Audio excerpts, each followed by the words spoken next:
Good morning. We begin today's class and we will talk about auteur theory in Hollywood. So, I am sure most of you remember we have done auteurism in France, and who was the originator of the auteur theory in France? Besson. Good. André Besson in France, Cahiers du Cinéma. And what was the idea all about? That the director is the captain of the ship, giving more power to the directors. That is the idea. So, key concepts in today's class would be auteurism and discussing it in the American context, how auteurs make use of mise-en-scène and what could be their signature style. Key people would be Andrew Sarris, who gave us the theory of auteurism in Hollywood for American cinema. Ranjit was telling me the other day he read up on Andrew Sarris a few days back, and he died in 2012. Okay, so please do look up on Andrew Sarris and Howard Hawks as an author, but I am not going into too much depth. I am going to particularly focus on Alfred Hitchcock's cinema. I had already asked you to come having watched some of his major movies, including Rope. So, how did the concept originate? I am giving you a brief historical overview. In 1910, the British magazine Bioscope identified some directors as special. So, we are talking about as early as in 1910. Remember, cinema is was still in its very early stages. It began in 1885, and 1910 Bioscope already identified some directors as a class apart. In Germany, the term Auteur film was used during the same period. Filmmaker and novelist, and this we have already talked about, Alexander Astreux, who coined the term camera pen. That means if camera is a pen, director is the author. Okay. So, this is the connection. Astreux wanted to raise the status of cinema from a working class form of entertainment to high art form. There are many people who regard cinema, okay, what is there in cinema? It is just a time pass affair. But people like Astreux and Besson and later on Pauline Kael and Andrew Sarris, they try to elevate the status of cinema from just a very lower mode of entertainment to high art.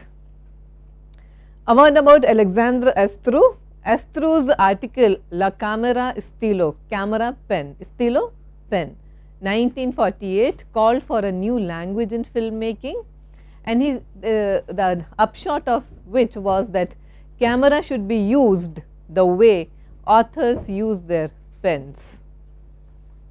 He posited that filmmakers should make more personal kinds of cinema, and this is something that you will find in the works of authors, personal kinds of cinema. And when Vimal, you are talking about new Hollywood cinema, they are all about personal cinema. We talked about Coppola the other day while discussing The Godfather. Personal filmmaking, something that reflects the personality of the filmmaker. We have already talked about Truffaut. I am just doing a quick recap and then lead you towards the major author that we are going to discuss, that is Hitchcock. So, we have referred to his 1954 essay, Truffaut's Une certaine tendance du cinéma français, a certain tendency in French cinema, where overarching principles are that mise-en-scène is crucial to the reading of cinema. We discussed mise-en-scène while talking about melodrama. Remember Douglas Sirk, how he would construct the scene, the mise-en-scène in such a way that it tells you, the use of color, the use of sets, the actors that he would invariably cast. Rock Hudson was his favorite. Yeah, so, that is mise-en-scène. Sound, music, cinematography, they all express a personal style. Another feature, the director's personal expression is key in distinguishing whether they should be called directors. So, there has to be a signature style.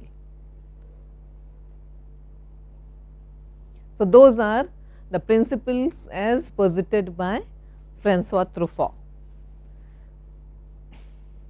Now, what is mise-en-scène?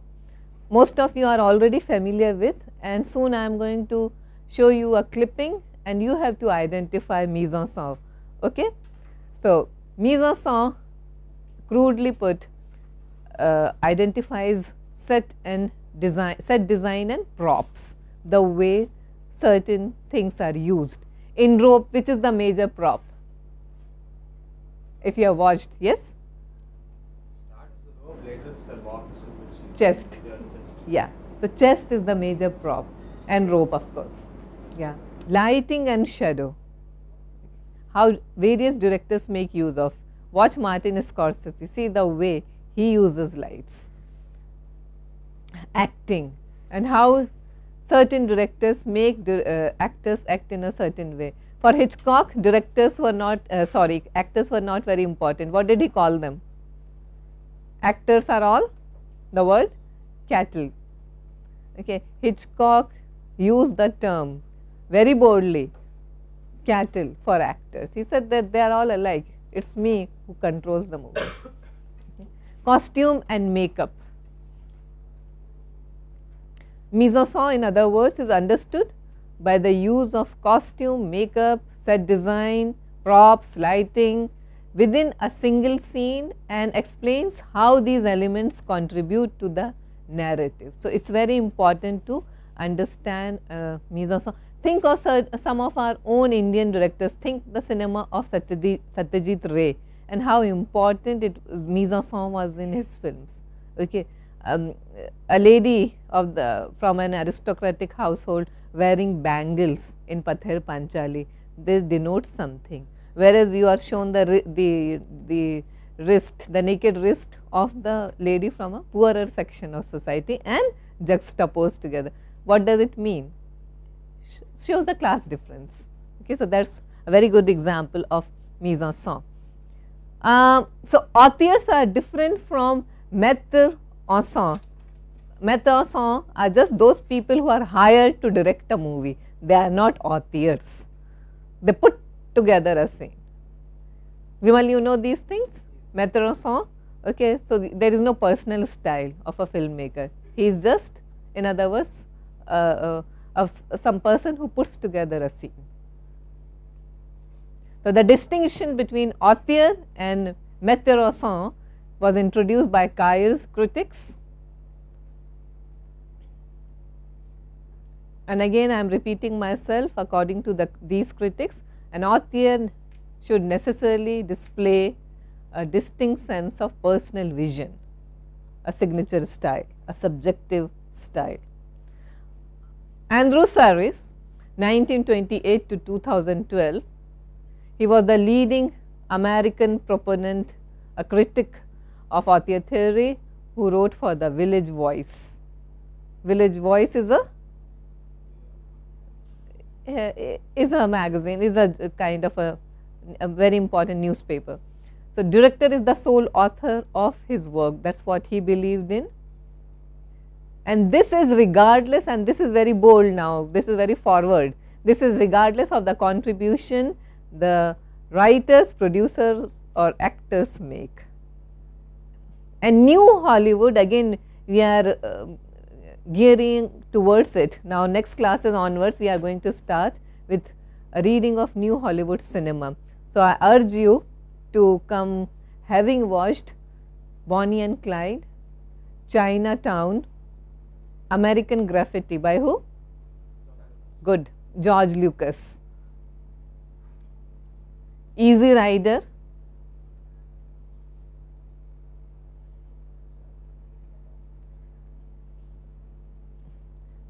if possible watch Shampoo, Warren Beatty's. I do not know if it will be available. Shampoo, you wash your hair with shampoo. Okay. So, Andrew Sarris later ranked directors such as John Ford higher than someone like William Wyler. Okay, so that is Sarris's own opinion. For example, see, all these critics had major biases. For example, Pauline Kael was the one who made people like Warren Beatty, Robert Altman and later on Martin Scorsese. She never liked Coppola though. Sarris's The American Cinema maps the history of the talking picture period up to 1968 into 11 categories of filmmakers with titles like Pantheon directors, strained seriousness and lightly likable. So, some are seriously likable and some are lightly likable. So, it is up to you if you want to agree or disagree with his list. And each category files directors' alphabetized names and filmographies with analysis of the distinctive personality or lack of personality of each director's body of work.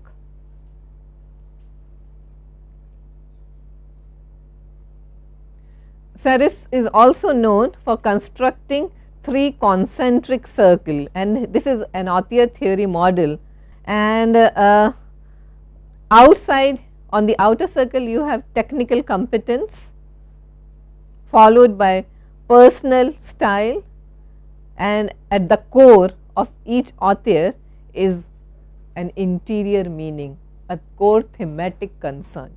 So, that is the model Andrew Saris proposes it, and it works. You know, technical competence, there has to be some kind of a style, technical style. Then personal style, it can even mean the kind of team you create for yourself, the kind of people you collaborate, because you are certain kind of a filmmaker. So, you want to work with only these people. Douglas Sirk and Rock Hudson combination. Why did he want an extremely good looking actor for all his films? There must have been a reason. John Ford and John Wayne. Why did John Ford want only him? Howard Hawks and often Humphrey Bogart and Cary Grant. So, the hyper masculine actors of that particular age. And what was the interior meaning implicit in there? So, Andrew Saris's choices, this is just an overview, and I want you to be familiar with the with some great works in international cinema. This is the list he gives in 1962. Ugetsu, you remember when we were doing Japanese cinema, we talked about Ugetsu, Tales of Ugetsu. Lola Montes, you are already familiar with. Who directed? Good, Max Ophuls. Règle de jeu, you have done. Who directed? Jean Renoir. L'Atlante, Jean Vigo. The Great Dictator, Chaplin. The Magnificent Ambersons, Shadow of a Doubt. Magnificent Ambersons, Orson Welles. Shadow of a Doubt, Hitchcock. Nuit and Bueller, that is a French movie, and Tir sur la piano, Shoot the Piano Player by Truffaut. A Bout de Souffle by Godard. So, this is Andrew Saris's definitive list of definitive movies, but then it is 62, and of course, you would not have some of the more contemporary filmmakers. But this is, I am often asked, tell us what to watch.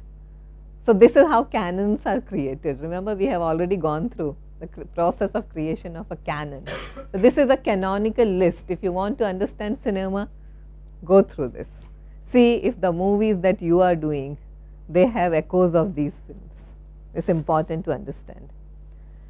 Now, problematizing the auteur. Again, I am quoting Saris. Why is an auteur a problematic category? Because see, then what happens to someone as important as an actor? I mean, think Tamil cinema and think how our industry works. Yeah, even Bollywood, maybe things are changing of late, but they haven't always been like that. I mean, I can give you example from my personal experience.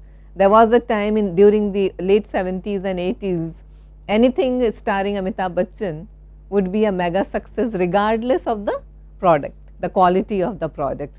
So, people would just line up for any movie starring Amitabh Bachchan, and similar is the case down south. You have a particular star and people would go for that. So, what happens to this category called actor? Then how come we say that authors are so important, when actors are definitely the ones who draw in the audience? Cinematography, You often talk about Mani Ratnam and Rajiv Menon or Santosh Sivan collaboration. They are the ones who give vision, who implement the director's vision, who execute the director's vision. So, it is very important because they are the ones who focus on visual style, length, the movie, a depth of field. So, it is important to understand that why cinematographers are so important. Gordon Willis and Coppola, in spite of all their differences during the making of the first Godfather, he still went to him for the second part as well. So, cinematographers are as important if you think about it that way. Two exceptions, directors who are also cinematographers, Lars von Trier and David Lean. You are familiar with the works of von Trier, but what did David Lean make? Classics are not your strength. Passage to India, Lawrence of Arabia, remember these films, okay? Oh yeah, okay. And writer, I mean, what does a writer do? Generally it is accepted that writers are at the bottom of the food chain and they are not at all important. Most controversial category because anyone has the right to interfere with a writer's work, especially directors, especially actors. Okay, they want to change a line, they can do that without a by your leave. So, film or screenplay or a story is written, rewritten, renegotiated several times. So, what happens to the screenwriter? And then of course, you have composers, and there are legendary composers who have added inimitable touches to a film. For example, we have Coppola and Nina Ricci, we were talking about them the other day, Godfather. Nolan and Hans Zimmer, legendary partnership, and so is Sergio Leone and Ennio Morricone. Spielberg with John Williams. So, all these people make a movie, there is a very significant contribution which cannot be negated, actor, cinematographer, writer, composer. So, then what happens to the author? So, this is a question that I am throwing open to you. There are no answers, as Kurosawa has already told us that there is no fixed truth. Now, a quick, I mean, we are doing so much of directors and authors, so and we didn't touch upon Howard Hawks at all. So, a quick look, a quick glimpse at Howard Hawks, one of the greatest, one of the most successful directors of all times, and then we will move on to Hitchcock. So, Howard Hawks started his career as an aviator in the First World War. He joined the film industry and did several jobs, including screenwriter, editor, assistant director, made 7 silent films for 20th Century Fox Productions. Who controlled Fox? Good, Zanuck. Major themes, ethics and professionalism. And I will give you a list of his all time great movies. Please do watch them whenever you have time. Focus on strong narratives. Most of his films deal with the theme of good versus evil.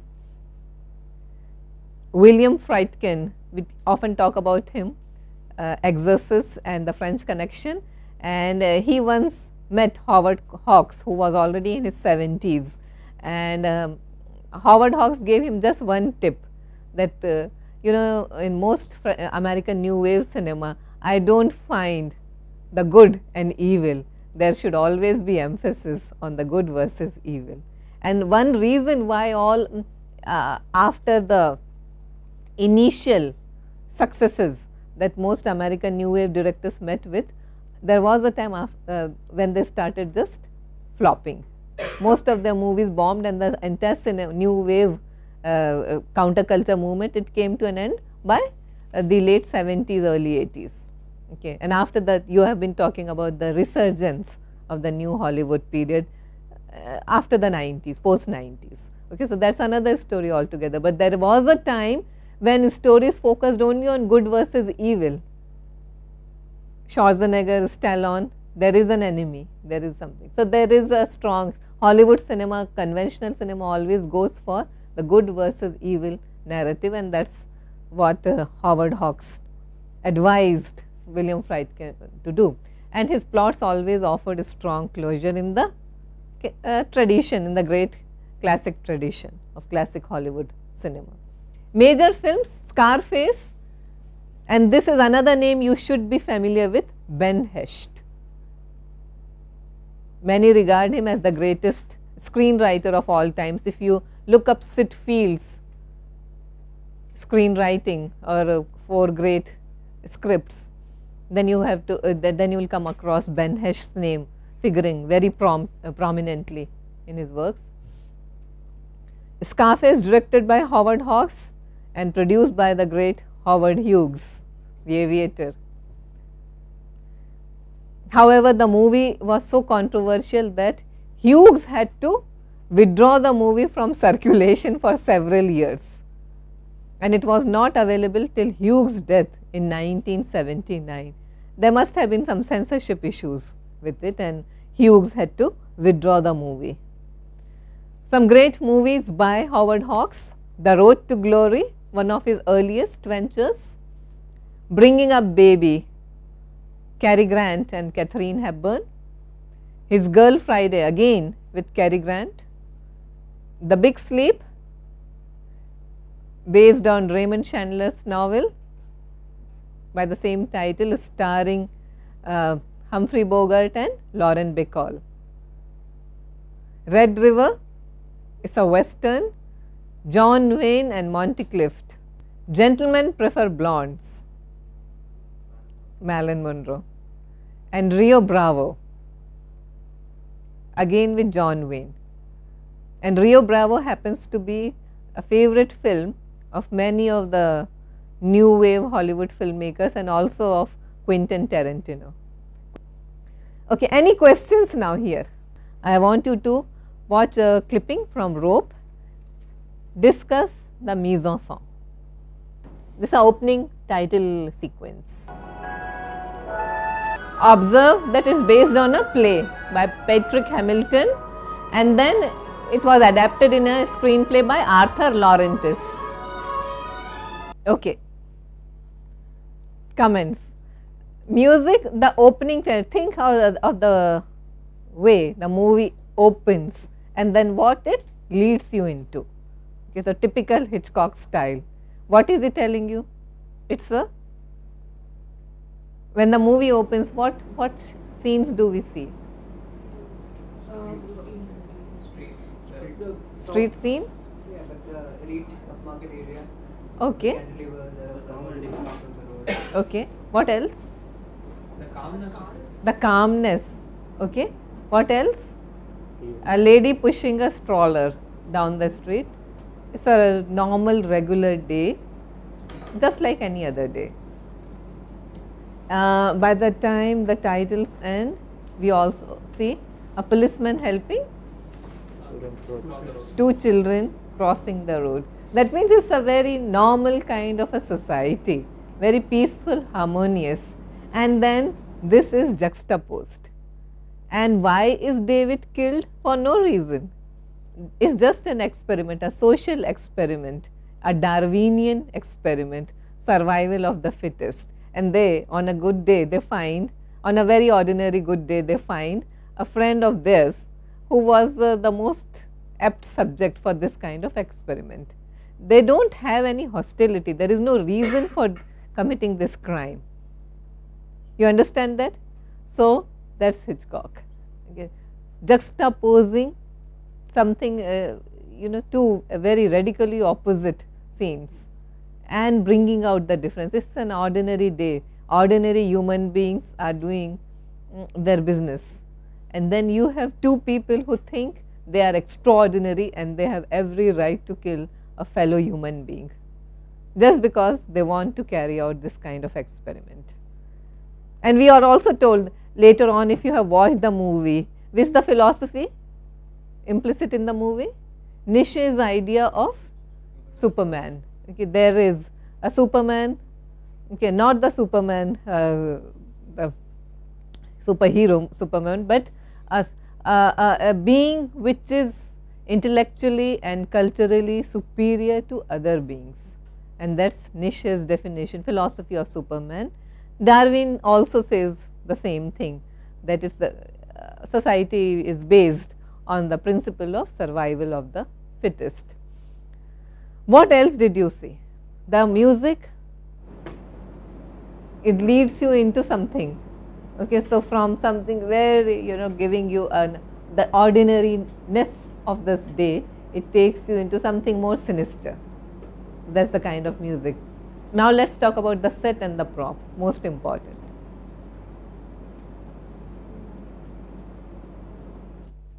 The prop, the chest. Okay, what else? The rope and the glass. The rope and the glass, the bottles, and what else? It is like he said, it's a really nice crystal set, Yeah, which goes with the Harvard undergraduate character. image that Yes, we have. they have a taste for the better things of life. What about the New York skyline? Yeah, what does it tell you? What time of the day it is? Evening. Because they say, so what a lovely evening. He doesn't say what a lovely morning or a day. He says it's very clearly stated, lovely evening. Perhaps it's 4 or 5 in the evening, and everything happens in real time, remember that. Okay. So the passage of time is clearly stated there. And Hitchcock is telling you it's happening in real time, because that's what, see, remember, rope was a big experiment for him, a very successful experiment for him. He wanted to make the movie in real time, and something else he did with the editing part of it, that we will talk about later. Okay. Then the gate subtext, that is important. You have to understand that the author Patrick Hamilton was the writer on whose play the movie is based on. He was a known homosexual. Arthur Laurentiis, who adapted the play into a screenplay, was also a homosexual. The two actors, okay, and this is very important, John Dell and Granger, Philip and Brandon, they are also known homosexuals, British actors. So the word gay, because you are still talking about the code days, yeah, so it's never ever implicitly stated, explicitly stated, but it's there, the subtext is there. The two men live together, they are throwing a dinner party together, they are going for a holiday together, and we are also told later in the movie that Brandon is going to introduce Philip to his mother, and he is going to sponsor Philip's music lessons, and is going to initiate his big concert, his life, his career into concert piano. But in this film, it's stated, I forgot the name of Joan Chandler's character. Mm. Not the David's fiance. David is not homosexual. No, David's fiance. And where he says that you dated me once. Yeah. Yes, yeah. But you see, but he was never really interested in her. Who is he emotionally more involved with? Obviously Philip. He is very flippant about his very passing relationship. He must have dated her for a while, and that's about it. You have to maintain a facade of having a normal kind of life. So he does say that, I remember that before before Kenneth there was me, and now after Ken it's David. Yes, that implication is definitely there. However, it does not mean that he was in a very serious relationship with her. He is definitely in a very serious relationship with Philip, and he is forever trying to control Philip. So that is how you read into mise-en-scène. Anyway, the movie is so rich in mise-en-scène that it has to be watched over and again. Yeah, so canonization of Hitchcock as an auteur by French New Wave critics. We all know that Hitchcock in his homeland, in his own home turf, was never recognized. the kind of respect or recognition he deserved was never accorded to him. We have already talked about it. But the French New Wave critics were instrumental in building his reputation. And we are talking about the usual French critics, Besant, Romer, Chabrol, Godard and Truffaut. And Truffaut has also famously written a book, not just written a book but interviewed Hitchcock, Truffaut on Hitchcock. It is a series of interviews. I recommend that you please go through that. Everything is available online. And Hitchcock was one of the first directors to whom they applied the theory of auteurism. Hitchcock's innovations and visions have influenced a number of filmmakers and directors, and we are soon going to look at his legacy as well. And Hitchcock was one of the foremost filmmakers who started a trend for film directors to control artistic aspects of their movies without being answerable to the film's producers. So, this is one of the foremost examples of a filmmaker trying to take control over the product rather than the producer. So, the name above the title. Francois Truffaut's book, or interview rather, and it has come out in the form of book also, written with Helen Scott in 1966. It played a very important role in canonizing Hitchcock and promoting the director's authorial identity. Hitchcock was almost always involved in every aspect of filmmaking. He decided who should star in his movies. He decided who should be the screenwriter. Remember, there are very few Hitchcock movies which are based on original screenplays. He never wrote a screenplay. Most of his films are adapted. We have already spoken about his adaptation of Rebecca and Birds, based on Daphne du Maurier's works. Strangers on a Train. Who is the author? Patricia Highsmith, who later on wrote the very successful Vimal, Patricia Highsmith. The Ripley work, Talented Mr. Ripley. Okay. So, Patricia Highsmith is more or better known for her Ripley work rather than Strangers on a Train. Birds, no one was aware of its existence till Hitchcock took the story in his hands.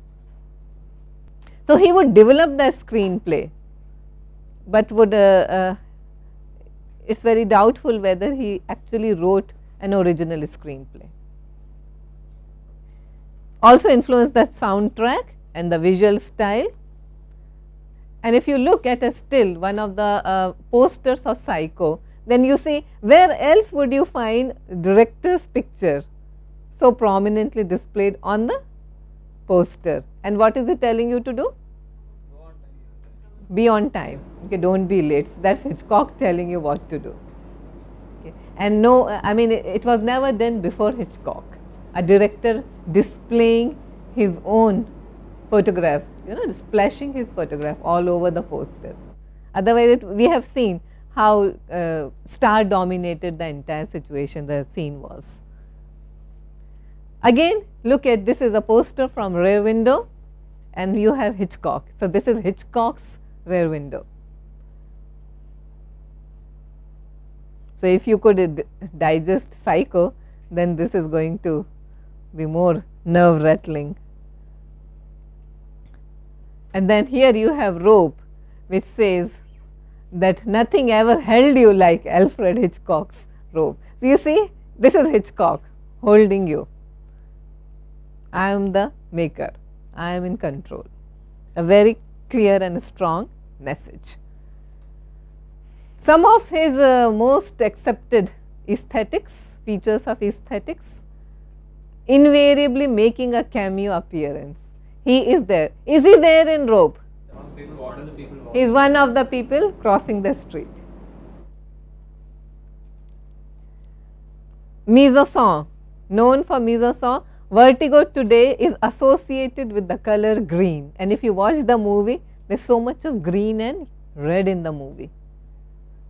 You do listen to Vertigo's soundtrack. Go online today, go to YouTube, listen to Vertigo's soundtrack. It was so innovative for those days.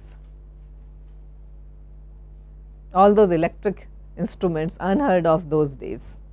Bernard Herrmann, North by Northwest, Vertigo also, Psycho and Marnie. And of course, new wave Hollywood directors, so impressed they were by Hitchcock, that who famously used Bernard Herrmann? Scorsese for Taxi Driver. Scorsese for Taxi Driver literally brought Herrmann out of self-imposed retirement, and Herrmann said, who are you? I mean, I am used to working with the likes of Hitchcock, and what are you giving me? I have worked with James Stewart and on Vertigo, and the classy Mr. Cary Grant on North by Northwest, who would invariably wear all these Gucci suits, and you are giving me a movie about a taxi driver. So, no way I am going to do it, but then Martin Scorsese had his own, he would have made an offer he couldn't refuse, and therefore we had Bernard Herrmann's, and it's a very haunting score in Taxi Driver. Miklas Rosa in Spellbound. Okay, it's also a very surreal movie starring Gregory Peck and Ingrid Bergman, and some scenes, some stills from Spellbound, ostensibly a love story, Gregory Peck, Ingrid Bergman,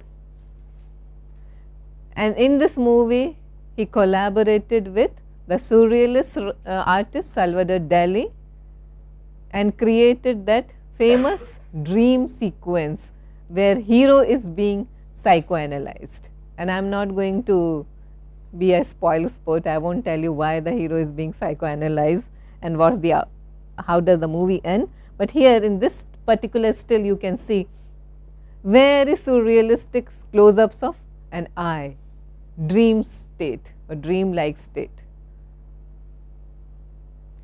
Gregory Peck being psychoanalyzed, and this was a scene, this was created by Salvador Dali in collaboration with Hitchcock. Now coming to the movie that we have already talked about, Rope, and we have already discussed how the opening of Rope is something depicting a very ordinary day, a very regular kind of day, and then what happens subsequently. So if you look at this particular still, what's the mise-en-scène like?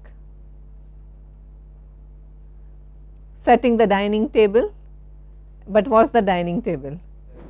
The chest. So feeding off on David's grave. That's something that James Stewart character says at the end, that you made us eat off his grave. Remember? And see how beautifully the scene is set up. It's an apartment, but not a very huge apartment. It has just a very limited number of rooms, and you can, through this point or through this perspective, you can see the rest of the apartment till the kitchen. Setting up the table and the New York skyline,